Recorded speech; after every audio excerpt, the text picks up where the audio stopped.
there, Alaskans, wherever you are. Welcome to the Must Read Alaska Show. Coming to you from somewhere in Alaska. This is the place where we talk about, you guessed it, Alaska. Where we keep the mainstream media on their toes and where we are standing up for what's right in a world run by leftists. You can find out more by heading over to mustreadalaska.com and also checking out the Must Read Alaska YouTube channel for some really great content. But first, let's get this party started. Welcome, everybody, to the Must Read Alaska Show. I'm your host, John Quick, coming to you live from somewhere in Alaska. And it is another cold day here on the Kenai Peninsula. I'm sure it's cold all around Alaska. If you listen, watch, and read Must Read Alaska, I want to thank you. If you want to help keep the lights on here, just go to mustreadalaska.com. On the right-hand side, there is a little donate button. Every $5, $10, $100 helps keep the lights on here at Must Read Alaska. And if you want to sponsor the Must Read Alaska Show, just email me, John, J-O-H-N, at mustreadalaska.com. FeedSpot, which ranks all podcasts in the entire world, recently just ranked Must Read Alaska Show as the top 30 conservative podcast to listen to in the U.S. in 2024, which is very exciting.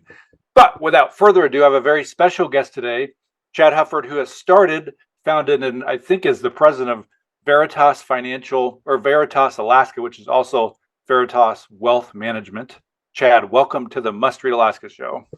John, thank you so much for having me. It's a pleasure to be here. Well, I'm super excited you're on. I think that we're going to be talking about a wide variety of topics that I think most people in Alaska care about, which is being wise with their money and making money. But before we talk about Veritas Alaska, Veritas Wealth Management, take me back to where you grew up and what first sparked that initial interest in the finance industry. Well, they say a fish discovers water last. And I grew up kind of in the financial world, and we were raised on, I don't know if you remember Larry Burkett. He was kind of the predecessor to Dave Ramsey, and he had a class called Crown Financial. My dad used to teach that in the church, teach other families, and it was just biblically based principles that just flat out work, and they've been working for thousands of years. We were immersed in that, and I didn't know how rare it was to live by those principles until I got a little bit older and realized these are life-changing principles. And I just was blessed to actually grow up where that was a normal part of our life. And I look around the world now, and good financial stewardship is anything but normal. Now, we've normalized bad behavior. We've normalized bad health. We've normalized so many things that are unhealthy that somebody who is doing the right things financially is kind of an outsider. And it was one of those things it just sparked that, wow, you can change somebody's life if you change how they deal with finances. So it's been a blessing to be able to do that. I was so proud of my dad and the lives that he changed through financial coaching. And we've just taken that and built on what he taught me, and using that to impact lives and make a ripple in Alaska. That's awesome. So somewhere along the lines of getting inspired by your dad, you started Veritas. Take me back to that moment where you thought to yourself, I need to just start something on my own and make this dream become a reality. So my degree is in biochemistry. My plan was to go into medicine, and I was finishing up my biochemistry degree at University of Alaska and looking at various medical schools. University of Washington was pretty much top of the list. And then I met the woman who's now my wife. We have 6 kids now. And congrats. Thank you. And of course, at the time, I was thinking medicine. I want to be a hotshot surgeon, maybe an endocrinologist, but trauma surgery was super interesting to me. And I was happy to be a workaholic. And meeting my wife, or the woman who would become my wife, really changed that perspective. And I had to take a pause and really look at what do I want? And what I really realized, John, was I wanted to own a business. I did not want a job that owned me. And not to say you can't have a work-life balance as a physician, but the way I'm wired, it would not have worked. So I'm on a plane flight down to Ohio, and I'm reading a book that my dad suggested called Simple Wealth, Inevitable Wealth by Nick Murray. And that's the book that changed my life. I read that and I was like, this is everything I grew up learning. People need to know this. I called my dad. I said, what would it look like to start a financial practice? And he helped me with some ideas. And this was 2007. I had a baby on the way. We were at the very beginning stages of the financial meltdown, 2008, 2009. I didn't know it yet, that it was going to be the biggest financial crisis of my generation. But that's how I started. If I knew how difficult it was going to be, I probably would not have started. So I'm glad I didn't. But I'm also so Hey, if you can glad. start a finance business during one of the worst finance meltdowns in our time, you're doing pretty well. I was too naive to know what I was up against, and I'm grateful that I didn't, because probably would have taken a different direction. But looking back, I'm so glad I went through it. I'm blessed to be where we are today, and glad to still be in Alaska. That's awesome. So I've actually seen you through YouTube speak at Mountain City Church. It's not often that you see financial advisors speak at large churches. I think that's pretty awesome. Talk to me about how big a role faith is in your day to day as owning a business. Well, like I kind of mentioned, I mean, the reason I chose this path was well, that was a very well said. It was very much in a part of my faith, because I believe my primary ministry is to my family. And I thought I could produce a practice. I could build a business that would still allow me to be an excellent father and husband, and to be part of our church community, but still be excellent professionally. And I don't know that I could have strike that balance in the surgery world. So I know people that can. I just don't know that I was one of those people. So faith was a big part of that driving force. And really, John, I mean, my mission in starting this was to have an impact in people's lives, to help people experience a more abundant life. Initially, I thought surgery was going to be my path to do that, to put Humpty Dumpty back together again. But it's been finance, and it's just God gave me a different tool to accomplish what I was still trying to accomplish, was make that impact in people's lives, and to be a steward of the time that I have here on earth, and the tools He's given me, and also the background He's given me. Like I said, it is not lost on me that I grew up with a very unique situation, learning these principles from a very early age, being immersed in God's view of finances, and that is not the norm. And I believe I have an obligation to help share that with others. That's awesome. So one of the unique things that you all do, which I think is awesome, is there's a guy, Dave Ramsey, which most people that are listening to this have heard of. He's got one of the biggest radio shows in the whole US. He probably has the biggest radio show as it relates to finance. You guys partner with them. I don't know if that's the right word, but I know you work with them in some way, shape, or form. Talk to me about what that looks like, and maybe how that's been a benefit to what you're doing. Oh, it's been phenomenal. In fact, I was just down in Nashville, had the benefit of having dinner with Dave and his wife. Got to see a different side of him, much more subdued. And his wife is an absolute sweetheart, Sharon. Just they're salt of the earth people. And what Dave did is he took principles from Proverbs and he just packaged them. I mean, they're God's principles. They're working for 4,000 years, but he packaged them and created a process around them. And about 7 or 8 years ago, we became affiliated with the Dave Ramsey's organization. And our job is to basically help apply those principles to somebody's unique financial path. And we work closely with the Ramsey organization. We're not paid by them.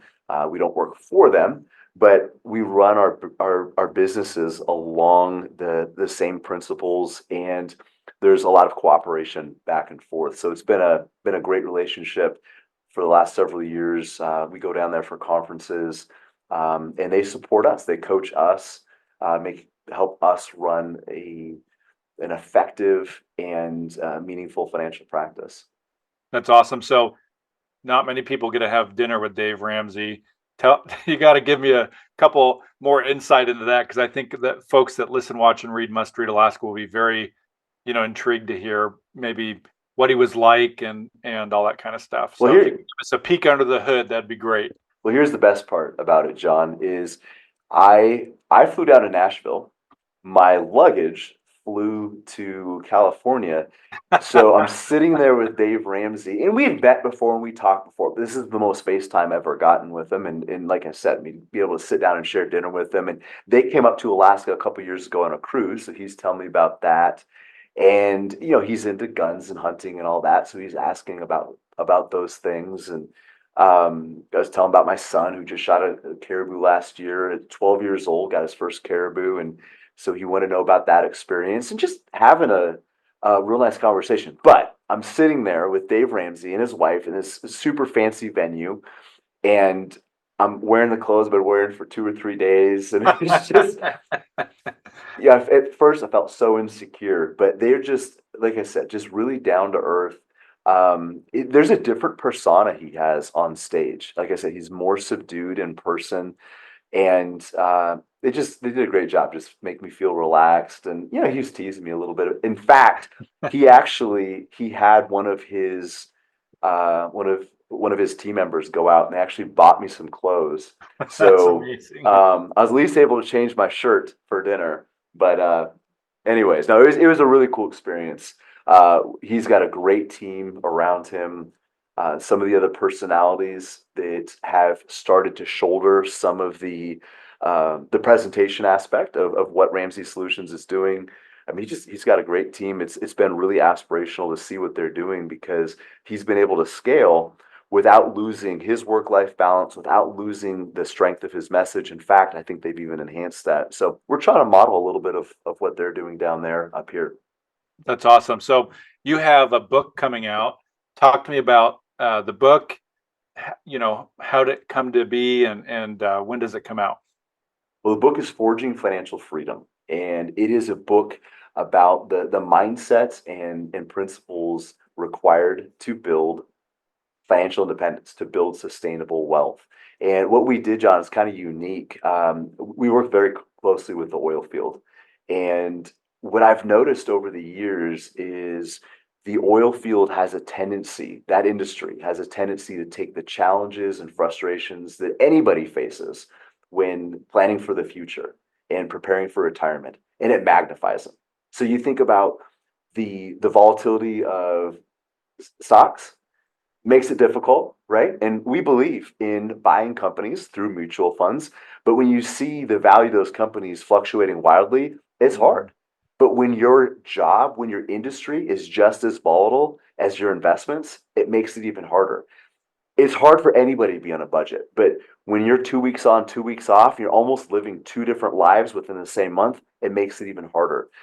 There's so many different nuances of the oil industry that just intensifies the challenges everybody faces.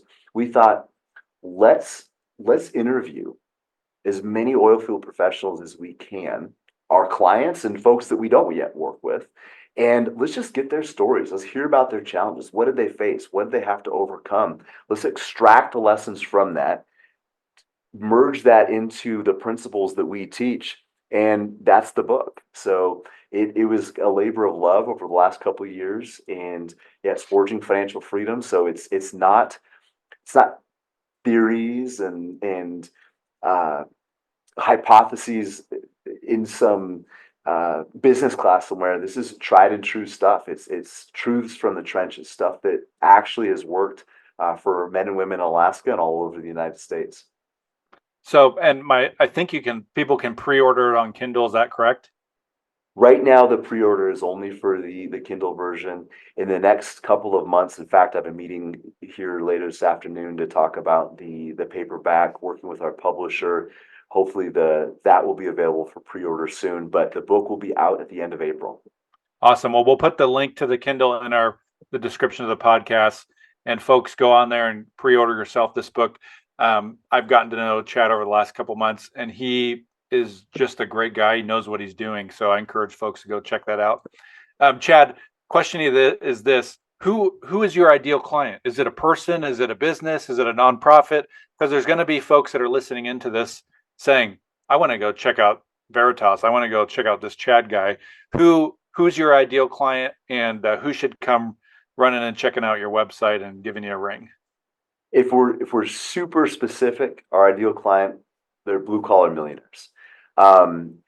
But broader than that, the people that have that mindset, they're the people that it doesn't matter what profession you're in, but this idea of blue collar is that you're willing to do the things, the hard things that most people aren't willing to do. And from a professional standpoint, that might be being up on the North Slope on an oil rig at 40 below. It might be a cop here in Anchorage or a firefighter here in Anchorage working outside at 20 below, which that's what it is right now this morning Yeah. here in Anchorage. But it's really about the financial principles. They're not exciting, they're not sexy, they're not flashy. They're somewhat boring and mundane, but it's being able to chip away at those things every single day, every single month, and being consistent. So those are the types of people we're looking for. That people that are willing to do what others won't to get to where others won't end up. People who are disciplined, they're patient, they're willing to be held accountable to their long-term goals. They're willing to be coached and they're willing to forge a different path because the path that this world has for finances clearly is not working. So we need to be willing to look at different things and people that are willing to do the work necessary to build a life of abundance. And when I say abundance, John, I'm talking about way beyond finances. Yeah. So what are some practical tips? There's also going to be folks listening in here that maybe they're not going to call you, but they're going to listen to this 30 minutes and really take it serious. What are some practical tips you'd give folks just trying to navigate their own family finances? Number one, start with goals. You would not start building a house without a blueprint. You should not start building your financial future without one either.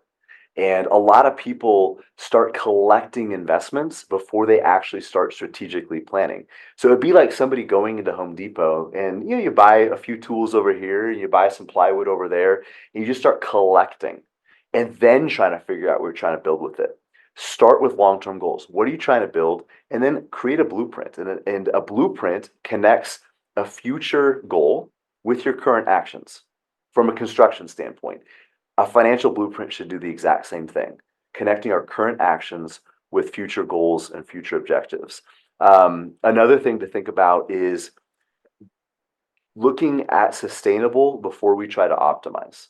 And what I mean by that is looking at a path that we can execute day after day, year after year for decades. A lot of people just think about like folks joining a gym a few weeks ago, January 1st. Yeah. They haven't worked out in 15 years, but they're downloading like special forces workouts. Be like, yeah, I'm going to do what the Navy SEALs do. And it's not sustainable. They're trying to do We've all done it, folks. You yeah, laugh. it's okay. It's okay. By Valentine's Day, most people will have already quit going to the gym. Gyms business models are based on the fact you'll sign up in January and quit by February.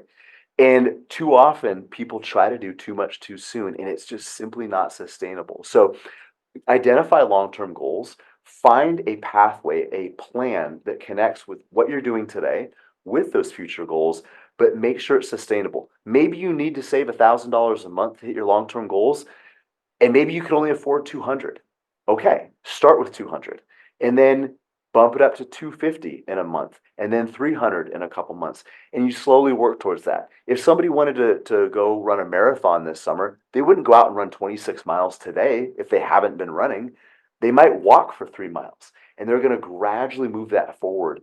But they're going to, it's slow and steady, John. People that are willing to do consistently what most people do occasionally. That's what wins in life, and that's what ultimately gets people to a point where they can maintain and sustain financial independence. But consistency matters. This is not about getting rich quick. It's about building wealth slowly and meaningfully. And it's not going to happen overnight. It's going to take a lot of patience. It's going to take a lot of discipline, but it's going to be worth it in the end. Yeah, I once was able to sit down with one of the trustees at the Murdoch Foundation, which is one of the biggest foundations in the Northwest. And I think when I hear you say that, I think a lot of times we want results right away, right? We want to buy that cryptocurrency and get a 7,000 return on our investment in 4 days. But I think a lot of things we're are you willing to reap the benefits 20, 30 years from now? When the Murdoch Foundation was started, a guy put in, I think it was like $1 million, which, at the time was a lot of money. Now the fund is almost worth, I think it's like 800 or $900 million, just because that one guy's initial investment of thinking forward and not caring about, something that's going to happen right now. And so I love what you're saying. If there's other folks that are loving what you're saying, where can they find you? What's your website? What's the best way to get? Yeah. Best way to get a hold of us is the website. It's veritasalaska.com. They can also email us at ask@veritasalaska.com.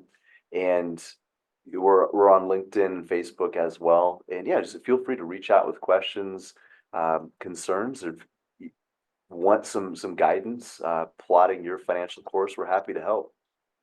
Awesome. Well, any last minute thoughts here, Chad? 30 minutes has gone by in a flash. Floor is yours. Just want to remind people that you are the biggest determining factor in the trajectory of your life. There's a lot of things that are going to happen outside of your control, but focus on what you can control and learn to ignore, or at least put a lower priority on the things that you can't control. Harness your actions, your behavior, create good habits. That's ultimately where the quality of your life will come from. That's awesome, Chad. Well, we wish you nothing but success here from Must Read Alaska. Folks, if you are thinking about getting your finances in check, thinking about long-term, short-term investments, all those kinds of things, go check out Veritas Alaska. We'll put the link in the description and that email as well. Chad, thank you so much for coming on. For folks that listen, watch, and read Must Read Alaska, if you want to sponsor the Must Read Alaska show, just email me, John, JOHN, at mustreadalaska.com. Or if you want to donate to the cause, go to mustreadalaska.com. And on the right-hand side there's a little donate button. We got a couple more episodes this week. I'm looking forward to it. But until then,